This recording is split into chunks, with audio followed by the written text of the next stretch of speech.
why are we so chill with the term working class? Like, it just kind of feels at this point, as the claws tighten around us, that it's actually like a euphemism for, like, they're the ones that work. They're the working class, which implies that the other ones don't work, no? We're the class that works, and they're the class that just doesn't have to. And yet they will constantly call us lazy. You don't work hard enough. And then they find excuses and reasons to, like, tell themselves that they deserve it and tell us that they deserve it. Like, they're still in the bloodline thing. They've just reinvented it. And every now and again, they pluck one of us out and they put us on stage and they say, look, you can get out too if you work harder. Work, bitch!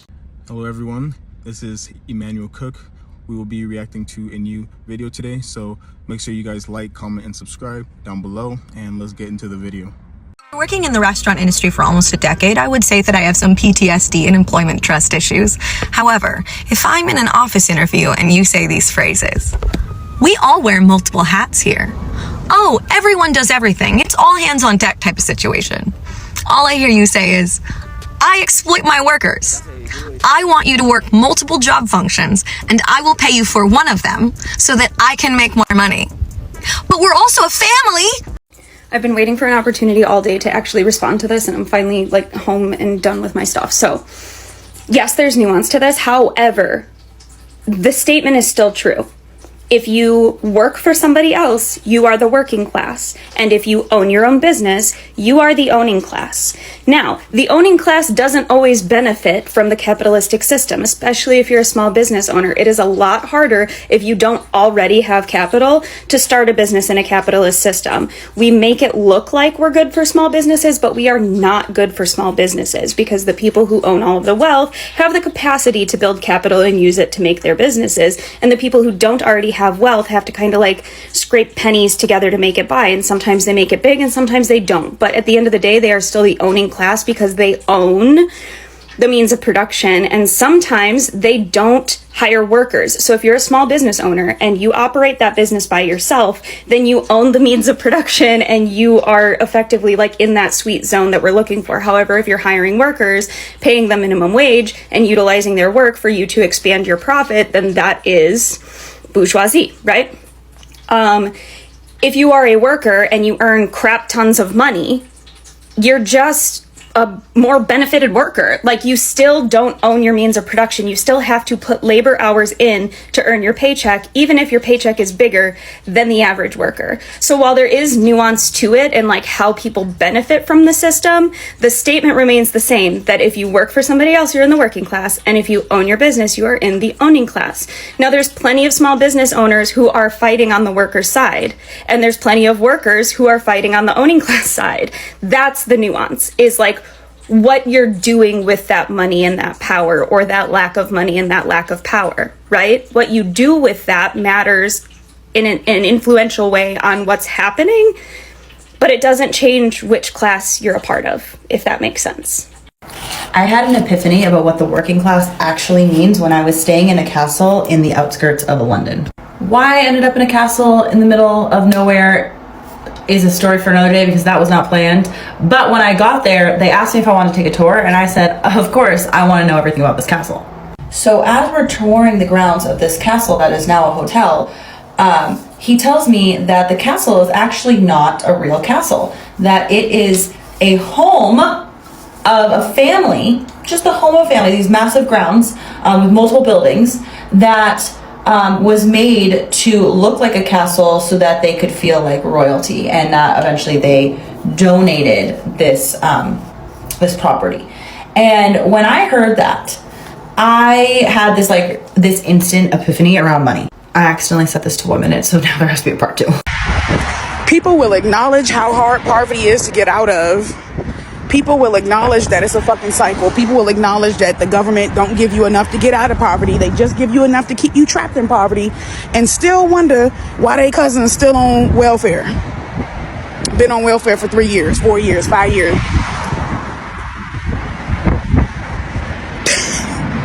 I'm gonna walk y'all through it. We gonna get to this revolution. We gonna get there. We gonna get there. If you've ever wondered why most disabled people seem to be like chronically poor and or in shambles, even if they're able to like work a full-time job or have a lot of other support, or maybe they have universal health care or they're on Medicaid or something and you know it's not a medical bill issue, let me break down an example of why being disabled gets so expensive so quickly. In the past 24 hours, I've spent almost $400 on hotel room expenses because it's hot out. Now, I live out of my car, but I had to do this when I had an apartment because in Seattle, which is where I am currently and where I was when I had an apartment, air conditioning is not really a thing in most apartment buildings that are remotely affordable for a single person. And in fact, I have to do this less now because when I'm in my car traveling full time, I can be a lot more mobile and accommodating, and also my car has fantastic air conditioning. But the problem is that I also have severe glucose dysregulation, narcolepsy or something akin to it, and dysautonomia, which means that many times completely out of nowhere, I immediately within minutes need to go to sleep. If I resist that, I will either get cognitive confusion like dementia type symptoms and or I will actually pass out. Because of having POTS, as soon as it gets over 80 degrees, it becomes dangerous for me to have to be outside for any length of time or without air conditioning inside. And the only thing worse than being outside when it's over 80 degrees is being in a car that is off because you're asleep in the car, because it gets way hotter in the car than it is outside. I'm supposed to be driving down to California right now, and if I didn't have the issue of having to sleep unexpectedly, this wouldn't be a problem because I would be in my air-conditioned car. But because I know my body and I know that I have pushed myself too far and been in too many situations where I have had to go to sleep in a hot car and it's been very, very, very bad, I know that in order to stay safe and to stay healthy, I had to get myself to a reliable air-conditioned room, one that I can safely sleep in. This room also has to have a mini fridge for my medications, and it has to be relatively new and well-maintained because of the mast cell activation syndrome, which makes me very sensitive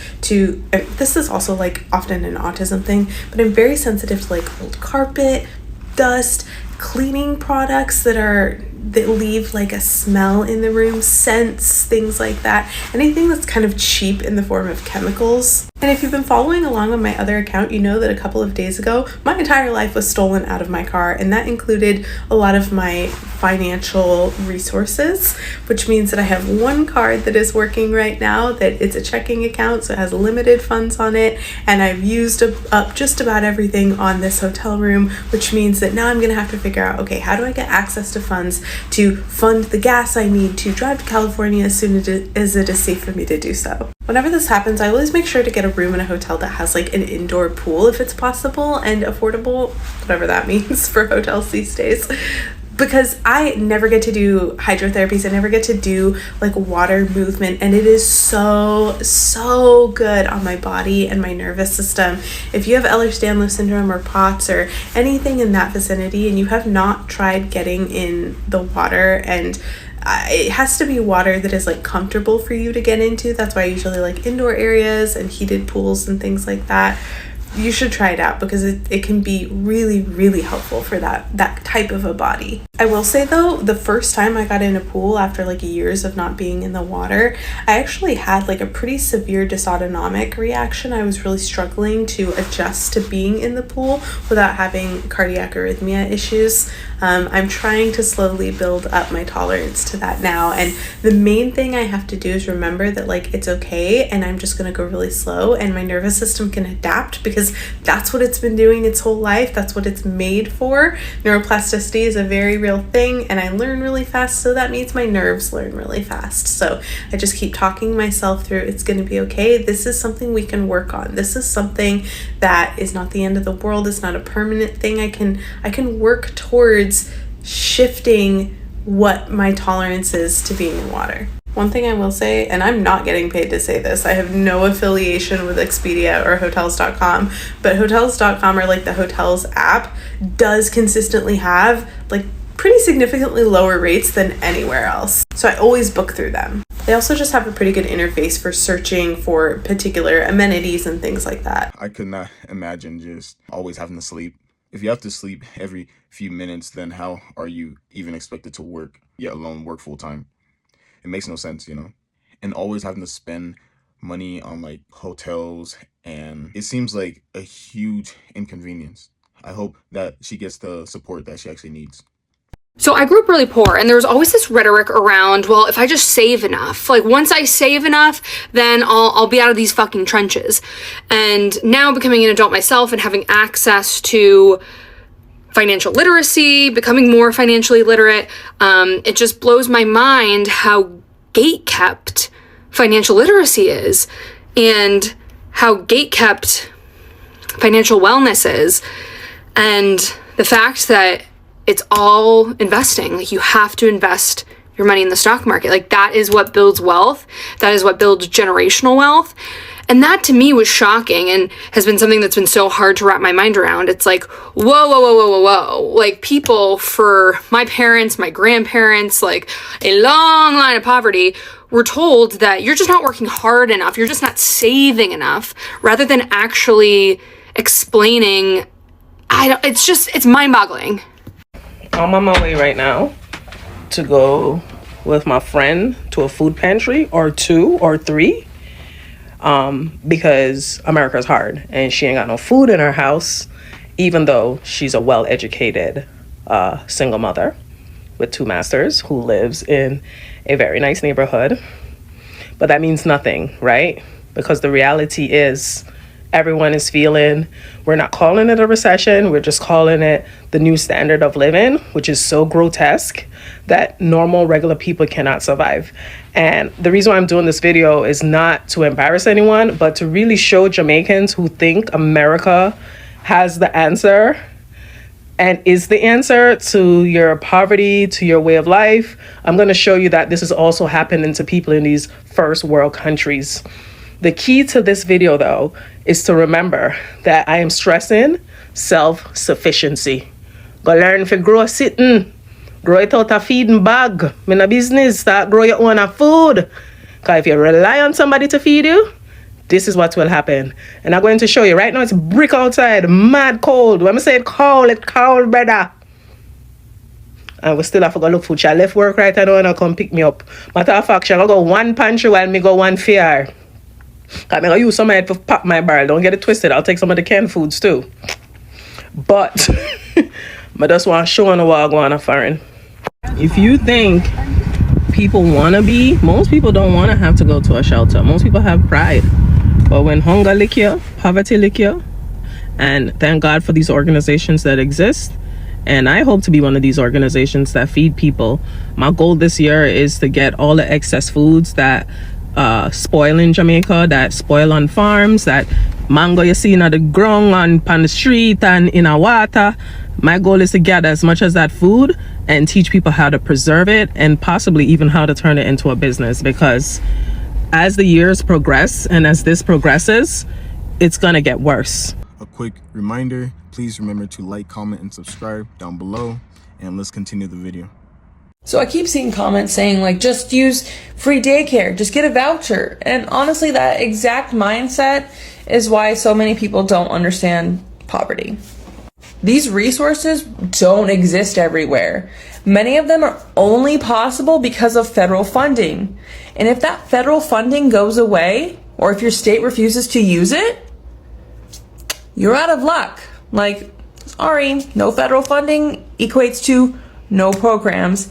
And again, states aren't required to offer this stuff. Most of the time, they're not doing it out of the goodness of their heart at all. And then let's talk about, like, really rural areas for a second. You think there's free daycare and job training in a town with no public transit, one gas station, and a library that's open 12 hours a week? Be so fucking for real. What? This whole mindset of just try harder attitude ignores the actual systems people are stuck in. Poverty isn't a character flaw, it's a result of policy decisions. And if we really care about people bettering themselves, then we should be fighting for expanded access, not shaming people for living in places where the access was never funded in the first place. So before you tell someone to just get help, ask if the help actually exists where they are, because chances are it doesn't.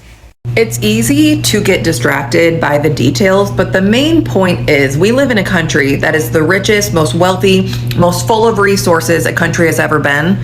And we are choosing to let people go without, to let people be poor, to let people be sick. and not provide help because we have somehow been convinced that other people getting help is somehow a bad thing. That other people getting help that they quote unquote didn't deserve. By the way, everyone deserves to live and have access to things that sustain their lives. If you are bent out of shape about somebody getting free bread because they can't afford to buy bread, you need to look inward. Why was that the upsetting thing to you? That is a drop in the fucking ocean compared to the amount of tax breaks that billionaires get. If America's resources were one big pizza pie, the billionaires have half of it.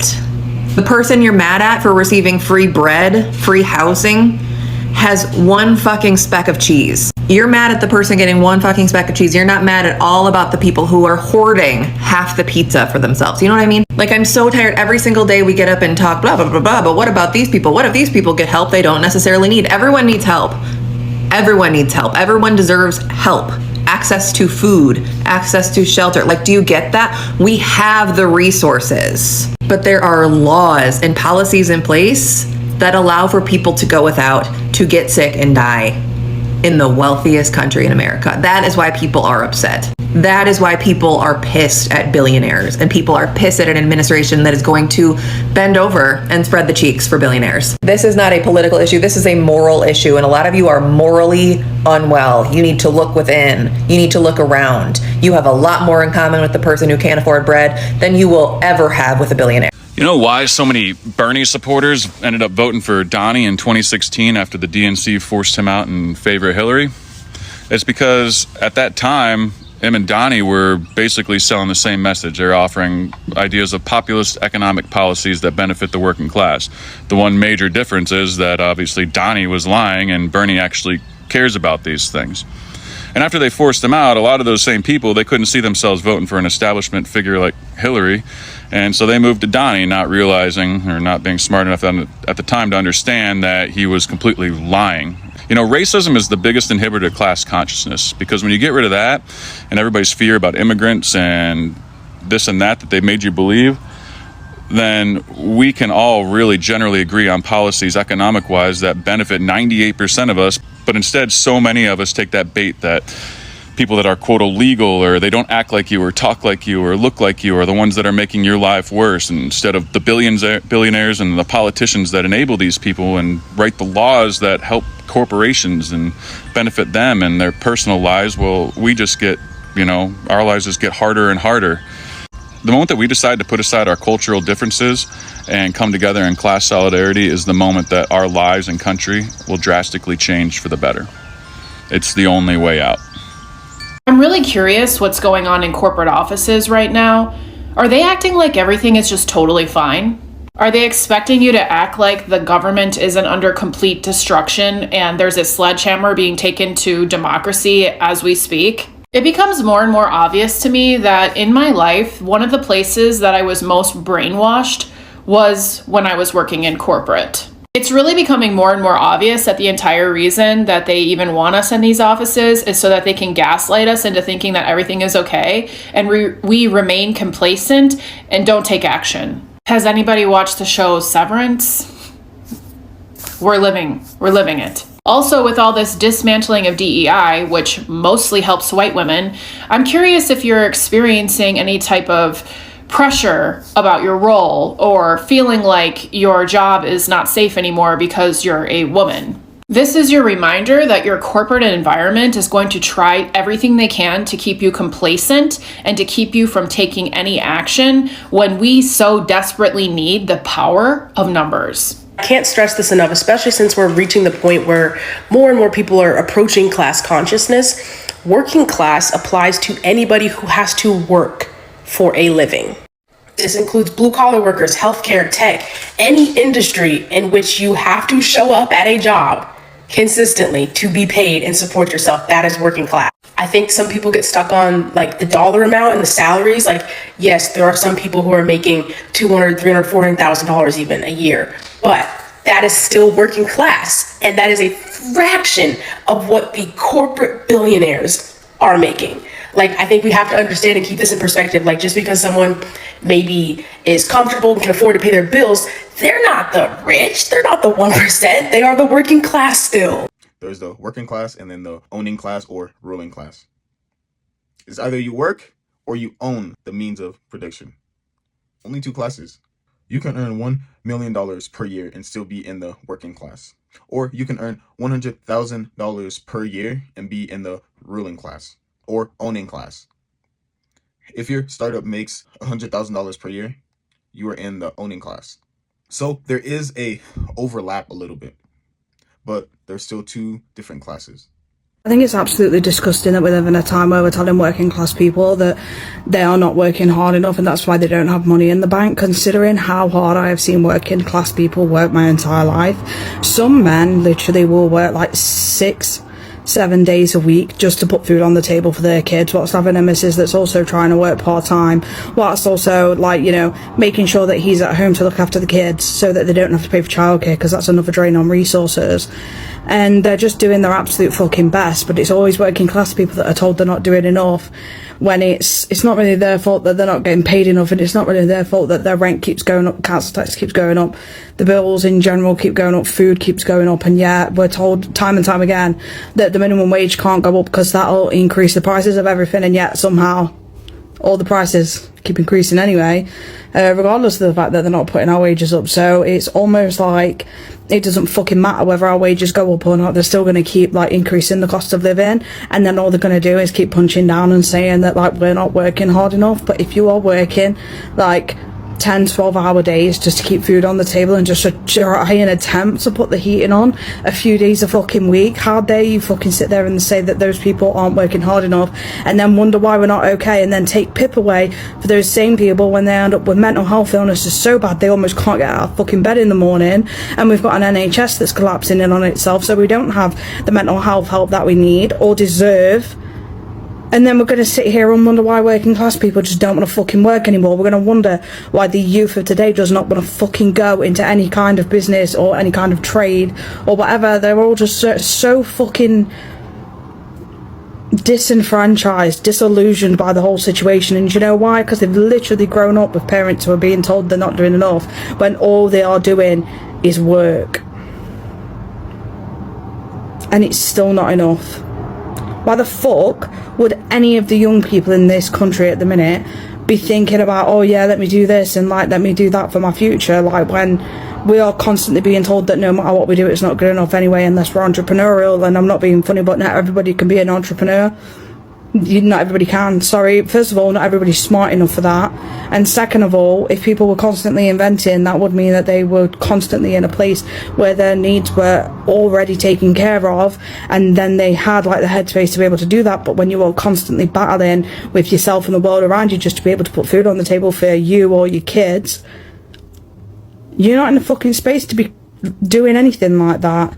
Everybody's just in survival mode, and it fucks me off that we're complaining that the youth of today don't want to fucking work. But work for what? Work for what?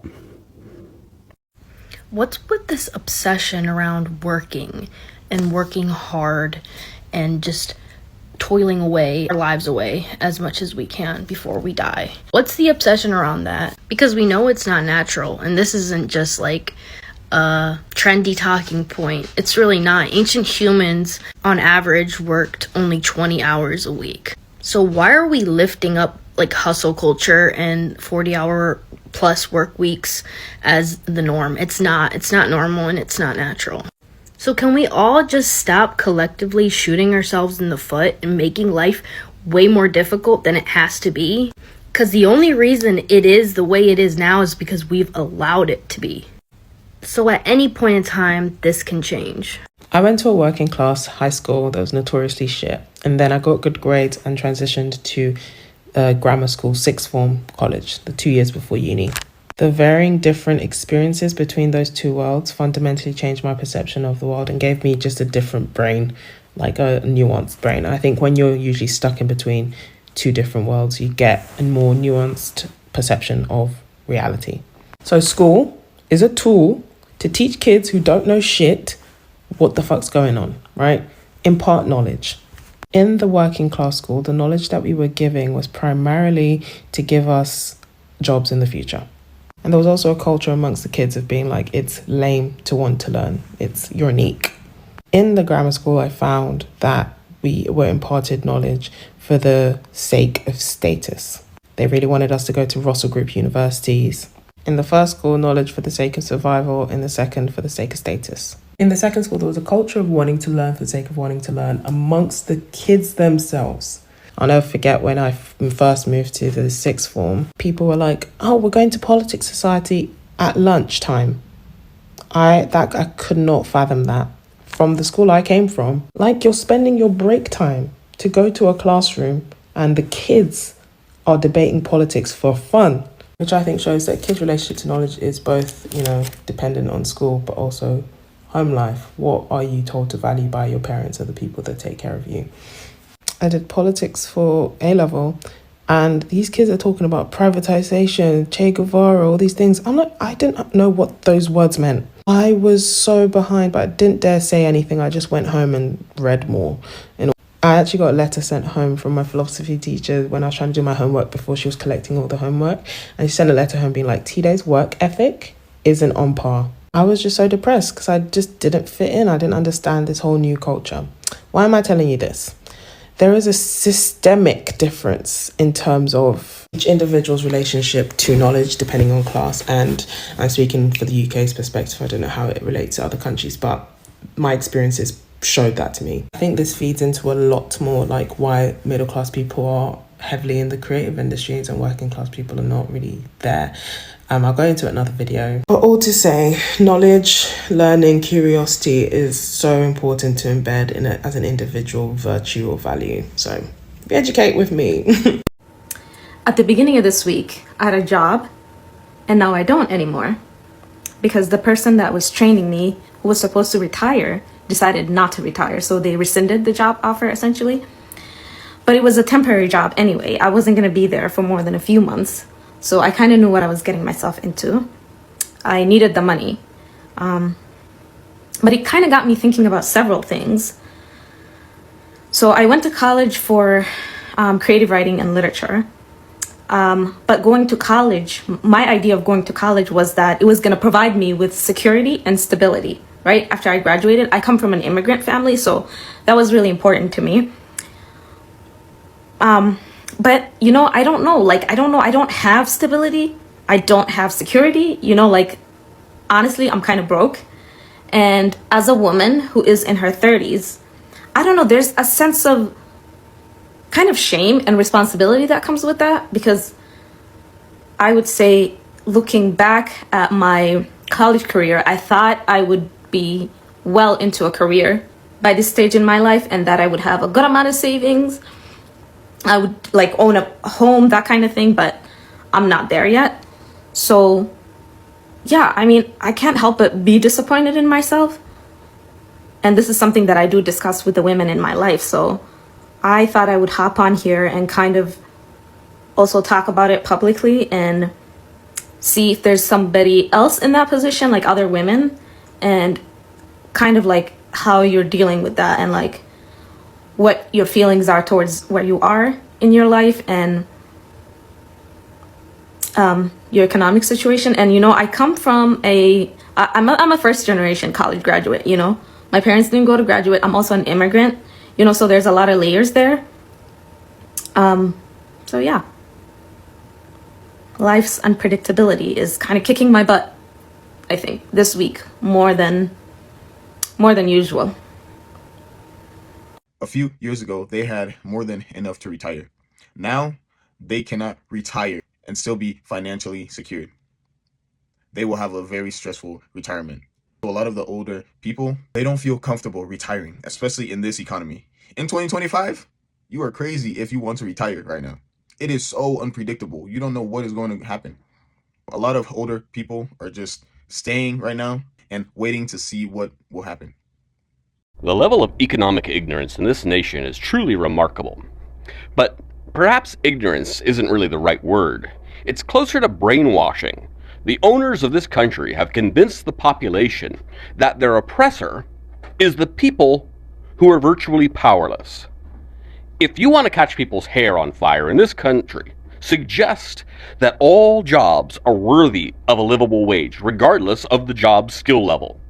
If it requires being done, it requires being paid. Pretty simple concept, really. But it will spark outrage from members of the working class, as though it would harm them if someone who's a little lower on the economic ladder would receive a few dollars more. The reality is, when wages rise at the lowest level, they rise for all levels. Contrarily, when wages increase for the top levels, they do not trickle down and result in higher wages for the lower classes.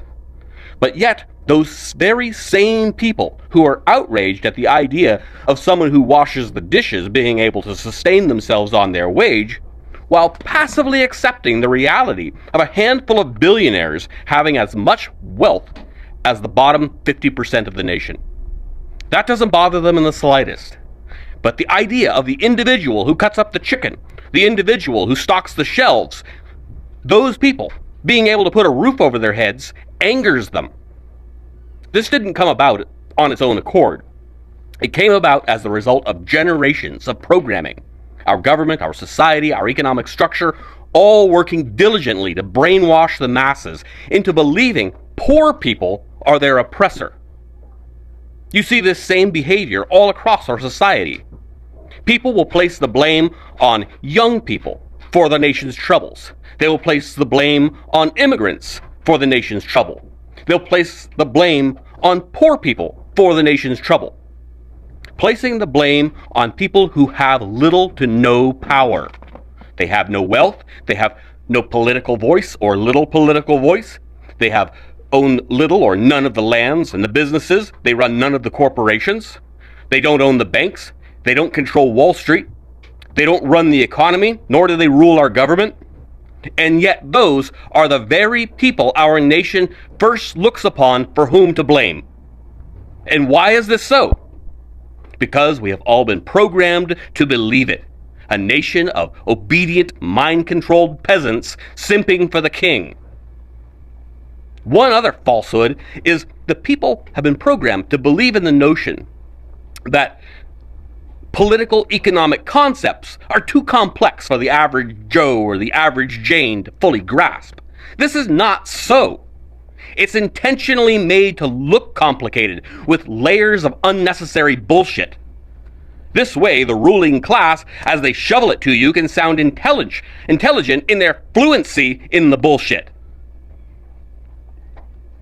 I can make this really quite simple for you. When you look around at who to place the blame upon or the praise, according to how you feel about the direction of this country, without consideration of do you believe we're headed in the right direction or the wrong direction, understand this. The direction in which we head is the direct result of the owners of this country. For good or for bad, you must place the blame or praise upon the ruling class. Do you like the trajectory of the nation over the last 50 years? Thank the ruling class. Do you despise the trajectory of this country over the last 50 years? Then blame the ruling class.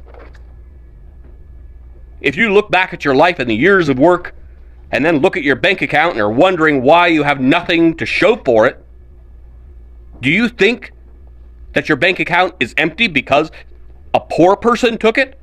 Or an immigrant took it? Where do you think that money went to? Do you think the young people manipulated the system and turned it against you? For good or bad, it is always the ruling class that bears the responsibility for the direction of the nation. I appreciate you guys watching the video today. Please make sure to like, comment, and subscribe down below, and I'll see you guys in the next video.